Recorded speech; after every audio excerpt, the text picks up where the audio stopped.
વરિયાળીના બજાર ભાવ તારીખ 13/8/2025. આ ભાવ 20 કિલો દીઠ આપવામાં આવેલ છે. મિત્રો, આપ અમારી ચેનલમાં નવા હોવ તો જરૂર સબસ્ક્રાઈબ કરજો, જેથી આપને દરરોજ નવા ભાવ મળતા રહે. તો હવે વરિયાળીના ભાવ જોઈએ તો વાંકાનેર 1350 રૂપિયાથી 1455 રૂપિયા ભાવ રહ્યો હતો, જ્યારે પાટણમાં વરિયાળીનો ભાવ 1145 રૂપિયાથી 1250 રૂપિયા રહ્યો હતો. તો વળી ધાનેરામાં વરિયાળીનો ભાવ 1200 રૂપિયાથી 1201 રૂપિયા રહ્યો હતો.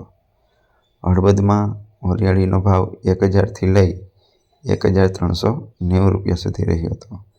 તલોદમાં 900 રૂપિયાથી લઈ 1500 રૂપિયા સુધી વરિયાળીનો ભાવ રહ્યો હતો, જ્યારે ઊંઝામાં 1121 રૂપિયાથી લઈ 3730 રૂપિયા સુધી વરિયાળીનો ભાવ છે રહ્યો હતો.